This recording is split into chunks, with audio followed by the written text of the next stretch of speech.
இடியம் academy UGC net தேர்வாளர்களுக்கு வணக்கம். நம்ம இன்னைக்கு யூஜிசி நெட் பேப்பர் 2ல் தமிழ் பாடம் பற்றி பார்க்க போகிறோம். நான் உங்கள் faculty Ravi Prashanth. UGC NET exam பற்றி பார்த்தோம் அப்படின்னா, கல்லூரி உதவி பேராசிரியராக பணியில் சேர்றதுக்கு சென்ட்ரல் கவர்மெண்ட்டால் நடத்தப்படுற எக்ஸாம். அதே போல் ஸ்டேட் கவர்மெண்ட் செட் அப்படிங்கிற பேரில் அந்த தேர்வை நடத்துகிறாங்க. இந்த 2 தேர்வுமே கம்ப்யூட்டர் பேஸ்டு டெஸ்ட்டு சிபிடி மெத்தடில் தான் நடக்குது. செட் ஒரு ஸ்டேட்குள்ளே நம்ம வேலை பார்த்துக்கிறதுக்கும், நெட் இந்தியாவில் நம்ம எந்த மாநிலத்தில் வேணாலும் வேலை பார்த்துக்கிறதுக்கும் ஒரு தகுதியாக பார்க்கப்படுது.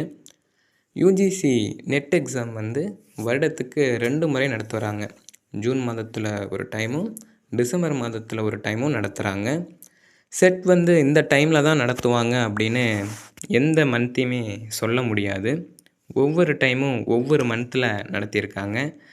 இந்த வருஷம் செப்டம்பர் மாதத்தில் நடக்கும் அப்படின்னு முன்னாடியே ஸ்டேட் கவர்மெண்ட் அறிவிச்சிருக்காங்க. இந்த 2 தேர்வுக்குமே ஒரே சிலபஸ் தான். இந்த தேர்வை எதுக்கு நடத்துகிறாங்க அப்படின்னு பார்த்தோன்னா, மொத்தம் 3 வகையில் இந்த தேர்வு நமக்கு வாய்ப்புகளை ஏற்படுத்தி தருது. அதில் முதல் இது முனைவர் பட்ட ஆய்வுக்கான நுழைவுத் தேர்வு. இப்போ பிஹெச்டி ஜாயின் பண்ணணும் அப்படின்னா, இல்லை நான் பிஹெச்டி பண்ண போகிறேன் அப்படின்னா, இந்த எக்ஸாமில் ஒரு குறிப்பிட்ட கட் ஆஃப் வைப்பாங்க. அந்த கட் ஆஃப் நமக்கு கிளியர் பண்ணிட்டோம் அப்படின்னா நம்ம பிஹெச்டி ஜாயின் பண்ணிக்கலாம். அடுத்து கல்லூரி உதவி பேராசிரியர். ஒரு காலேஜுக்கு அசிஸ்டன்ட் ப்ரொஃபஸராக நான் போகிறேன் அப்படின்னாலும் இந்த எக்ஸாம் கட்டாயம் நம்ம பாஸ் பண்ணியிருக்கணும். அடுத்து யூஜிசியோட உதவித்தொகை, ஜூனியர் ரிசர்ச் ஃபெலோஷிப் ஜேஆர்எஃப் அப்படிம்பாங்க. நம்ம பிஹெச்டி பண்ணுறப்ப மந்த்லி ஒரு அமௌண்ட்டை சென்ட்ரல் கவர்மெண்ட் நமக்கு கொடுக்குது. 5 வருஷத்துக்கு கொடுக்குறாங்க. முதல் 3 வருஷம் ஜேஆர்எஃப் அப்படின்னும், அடுத்த 2 வருஷம் எஸ்ஆர்எஃப் அப்படின்னும் கொடுக்குறாங்க. இந்த எக்ஸாமோட கொஸ்டின் பேட்டர்ன் பார்த்தோம்னா, மொத்தம் இதில் 2 பேப்பர் இருக்குது. First paper general. அதில் 50 கொஸ்டின் கேட்பாங்க. ஒவ்வொரு கொஸ்டினுக்கும் 2 மார்க் அப்படின்னு 100 மார்க்கு பேப்பர் 1ல் இருக்குது. Paper 2 major. நமக்கு தமிழ்லேருந்து 100 கேள்விகள் கேட்பாங்க. ஒவ்வொரு கேள்விக்கும் 2 மதிப்பெண் அப்படின்னு 200 மார்க்கு. மொத்தம் 300 மார்க் இந்த எக்ஸாம் கண்டக்ட் பண்ணுறாங்க. இந்த 300க்கு நான் எவ்வளவு எடுக்கணும் அப்படின்னு நீங்கள் கேட்டீங்க அப்படின்னா, அதுக்கான பதில் ஒவ்வொரு டைமும் ஒவ்வொரு மாதிரியான கட் ஆஃப் மார்க் தான் மாறி மாறி வந்துக்கிட்டு இருக்கு. அதில் லாஸ்ட் எக்ஸாமோட மார்க் நம்ம பார்ப்போம். அப்போ நமக்கு ஒரு ஐடியா வரும். இப்போ இதில் பாருங்கள், ஒவ்வொரு கேட்டகரிக்கும் ஒவ்வொரு மார்க்கு கொடுத்துருக்காங்க. ஃபஸ்ட் கட்டத்தில் இருக்கிறது ஜேஆர்எஃப். செகண்ட் கட்டத்தில் இருக்கிற மார்க் நெட் குவாலிஃபை ஆனதுக்கான மார்க்கு. அடுத்து 3வது கட்டத்தில் இருக்கிற மார்க் பிஹெச்டி குவாலிஃபை ஆனதுக்கான மார்க். ஒவ்வொரு கேட்டகரிக்கு ஏற்ற மாதிரி கட் ஆஃப் மாறும். நீங்கள் எந்த கேட்டகரிக்குள்ளே வரீங்க அப்படின்னு அதுக்கேற்ற மாதிரி மதிப்பெண்களை வச்சு நீங்கள் முயற்சிக்கலாம். பொதுவாக சொல்லணும் அப்படின்னா, தமிழை பொறுத்த வரைக்கும் 160 அப்படிங்கிற அந்த மார்க்கு ஒரு கம்ஃபர்டபுளான மார்க்காக இருக்கும். அதை நோக்கி தான் நம்மளுடைய அடுத்தடுத்த கிளாஸ் இருக்க போகுது. நிறைய பேருக்கு இது ஃபஸ்ட் அட்டம்ப்டாக இருக்கலாம்.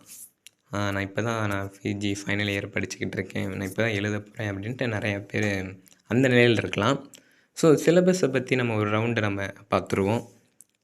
பேப்பர் 1ல் 10 யூனிட் இருக்குது.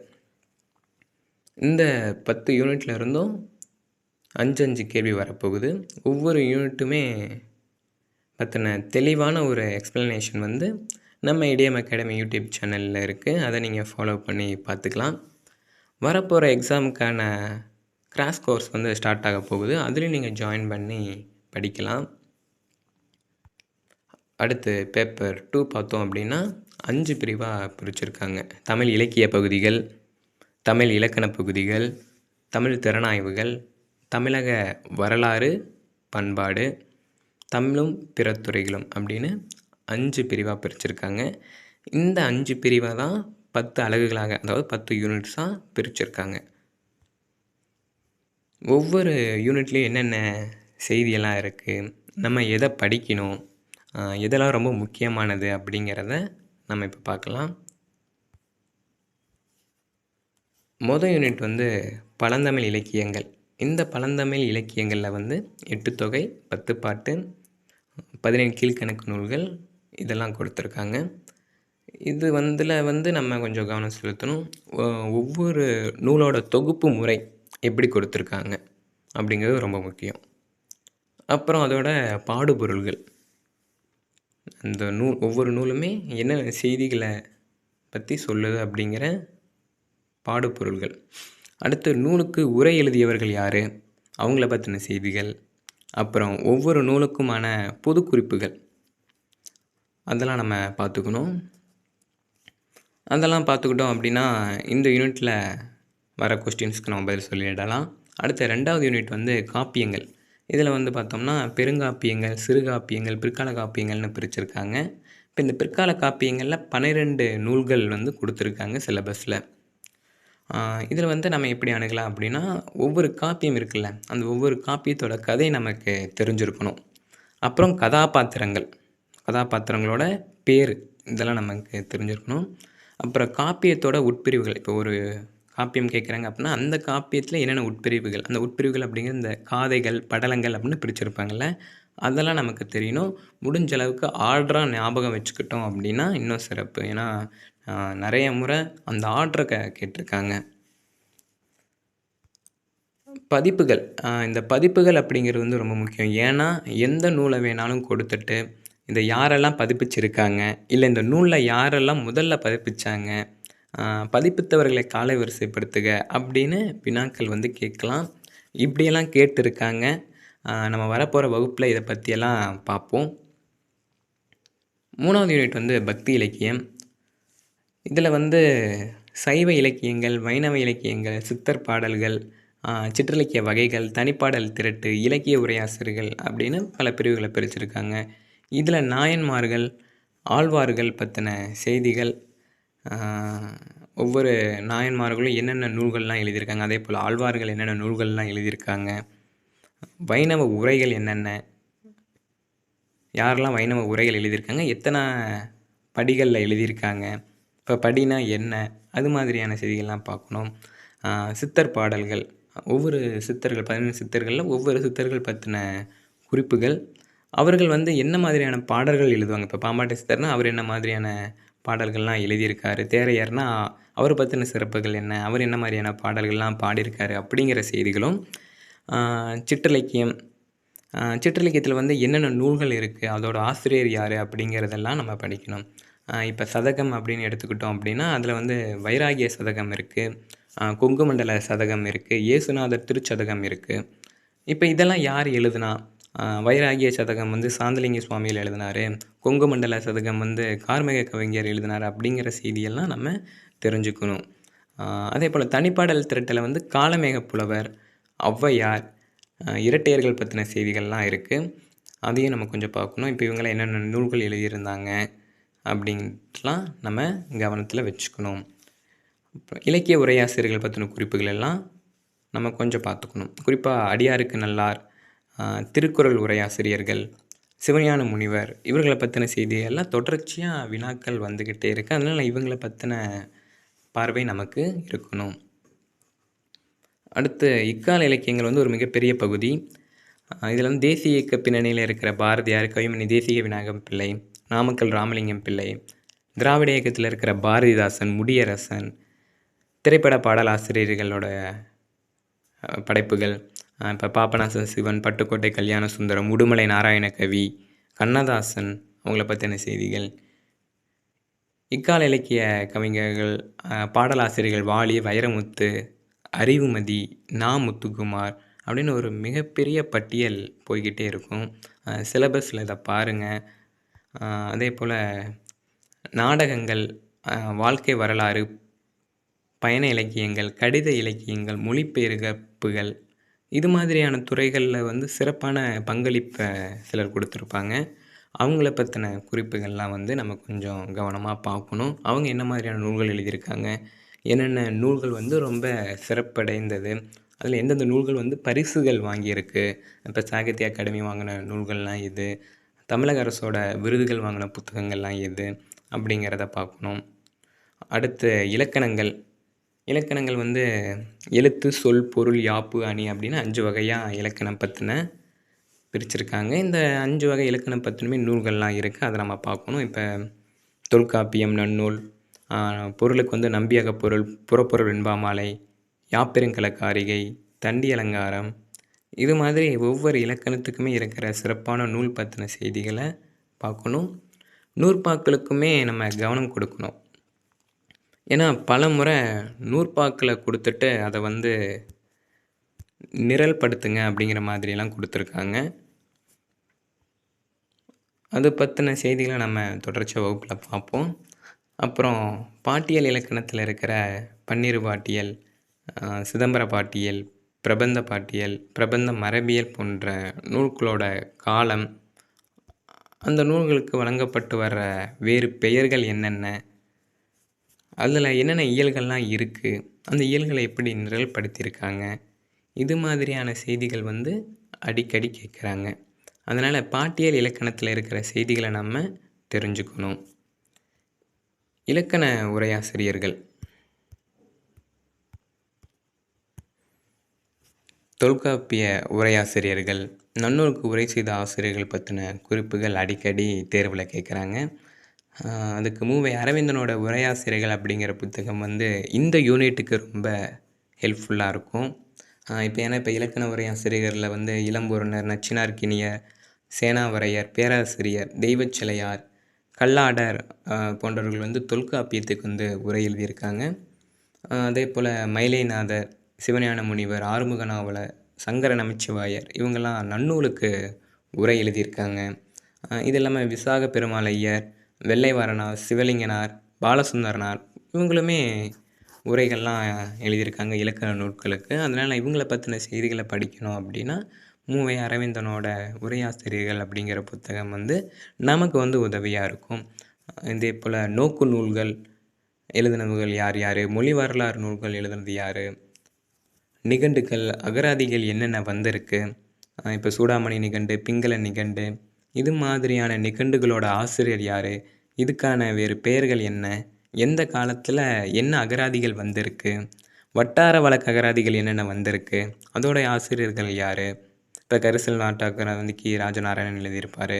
இது மாதிரியான செய்திகள்லாம் வந்து நம்ம கொஞ்சம் தெரிஞ்சு வச்சுக்கிட்டோம் அப்படின்னா நமக்கு யூஸ்ஃபுல்லாக இருக்கும். அடுத்து யூனிட் 7 இலக்கிய திறனாய்வு. இலக்கிய திறனாய்வு யூனிட்டில் என்னென்ன திறனாய்வு வகைகள் இருக்குது, அந்த திறனாய்வு வகைகள் வந்து எந்த நாட்டில் தோன்றுச்சு. இப்போ திறனாய்வு வகைகளில் பார்த்தோம் அப்படின்னா ரசனை முறை திறனாய்வு இருக்குது, மதிப்பீட்டு முறை திறனாய்வு இருக்குது, அழகியல், விளக்க முறை, பகுப்பு முறை, வரலாற்று முறை, உருவவியல், மனப்பதிவு முறை, இது மாதிரியான திறனாய்வு முறைகள்லாம் இருக்குல்ல.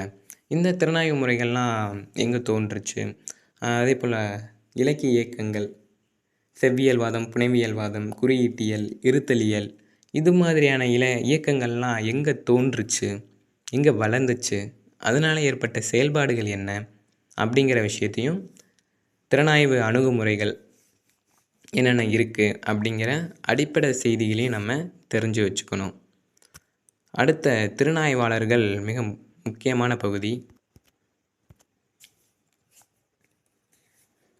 இந்த திறனாய்வாளர்களை வந்து கல்விப்புல ஆய்வு முறைகள் சார்ந்த திறனாய்வாளர்கள் யார் யார், இப்போ முத்துசிவன், வையாபுரி பிள்ளை, தேப்போமி, ஆசா ஞானசம்பந்தன், மூவா, வாசுபமாணிக்கம், கா பரவானார், மாதையன், இவங்கெல்லாம் வந்து கல்விப்புல ஆய்வு முறைகள் சார்ந்த இலக்கிய திறனாய்வாளர்கள். அடுத்து கல்விப்புல ஆய்வு முறையில் சாரா இலக்கிய திறனாய்வாளர்கள் யார் யார், இப்போ வாவேசு ஐயர், டிகேசி, கானாசு, தேமுசி, சிசு செல்லப்பா, வானமாமலை, மார்க்ஸு, தமிழவன், கேசவன், ராஜ் கௌதமன், து ரவிக்குமார், தீசு நடராசன், கைலாசபதி, பஞ்சாங்கம், இவங்கெல்லாம் வந்து கல்விப்புல ஆய்வு முறையில் சாரா இலக்கிய திறனாய்வாளர்கள். இவர்களுடைய பணிகள் என்ன,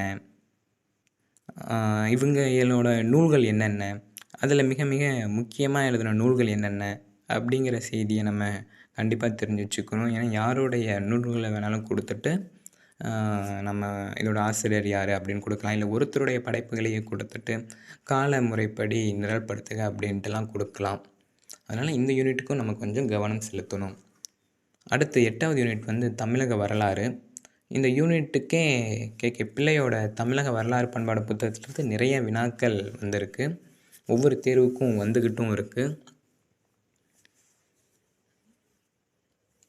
அதனால் பிள்ளையோட தமிழக வரலாறு பண்பாடும் அந்த புத்தகம் வந்து நம்ம படிக்கணும். அது மட்டும் இல்லாமல் சுப்பிரமணியன் அவர்களோட சங்ககால வரலாறு, ராசமாணிக்கனோட பல்லவர் வரலாறு, சோழர் கால வரலாறு, நாயக்கர் வரலாறு, இது மாதிரியான நூல்கள் வந்து நம்ம படிக்கணும். இதிலிருந்து நிறைய செய்திகள் இருக்குது. இப்போ அரசர்களுடைய கால அடிப்படையில் நிரல்படுத்துக, ஏதாவது ஒரு மன்னனோட சிறப்பு பேர் கொடுத்துட்டு அது எந்த மன்னனுக்குரிய சிறப்பு பேர், இதை ஒரு போர் நடந்த இடத்தை குறிப்பிட்டு இல்லை ஒரு போரோட இதை கொடுத்துட்டு இந்த போர் வந்து எந்த 2 மன்னர்களுக்கு இடையே நடைபெற்றது, இல்லை இந்த போர் அப்படின்ட்டு வினாக்கள் அமைஞ்சிக்கிட்டு இருக்கு. இந்த மாதிரி வினாக்கள்லாம் தொடர்ச்சியாகவே கேட்டுக்கிட்டு இருக்காங்க. அதனால் நம்ம முழுமையாக அதை படிக்கணும். அடுத்து 9வது யூனிட் வந்து தமிழக பண்பாடு,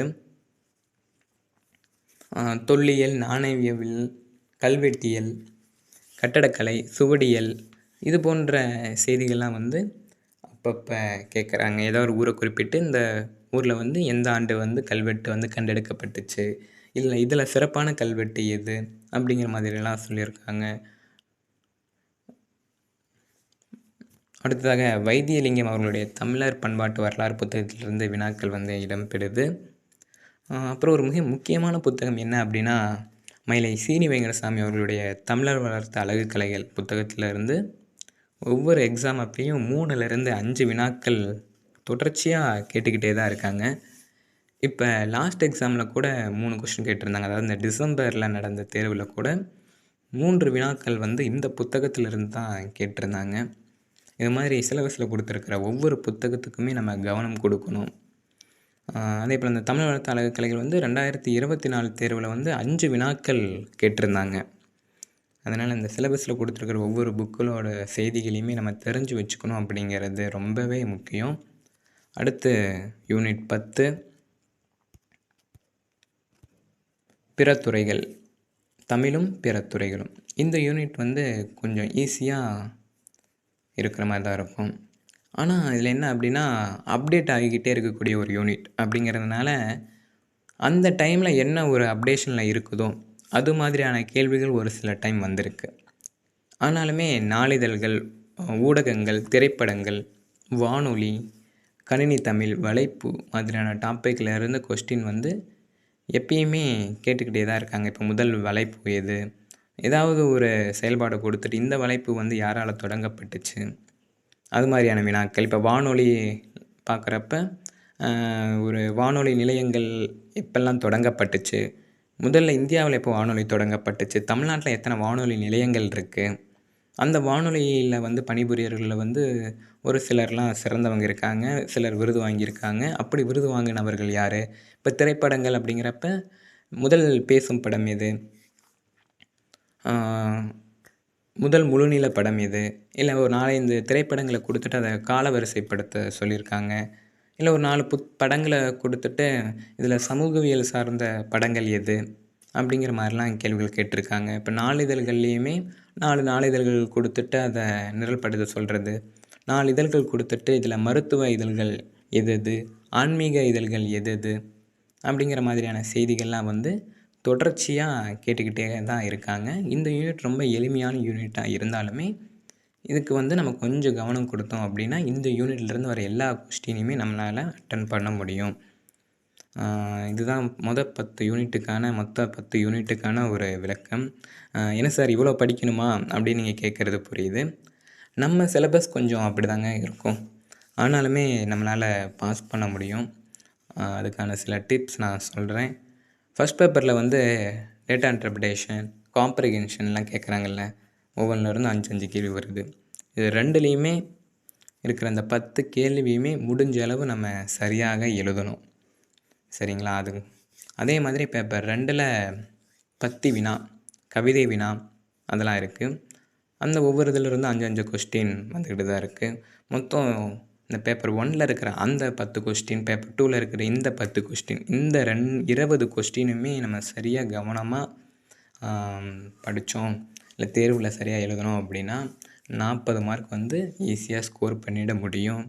அதுவே நமக்கு ஒரு கான்ஃபிடென்ஸை கொடுக்கும். அதே மாதிரி நமக்கு தேவையான மற்ற மார்க்கையும் இப்படி தாங்க ஒவ்வொரு யூனிட்லேருந்தும் கொஞ்சம் கொஞ்சமாக நம்ம சேர்க்கணும். அதுக்கான நாட்கள் தான் வரப்போகிற நாட்கள் எல்லாமே.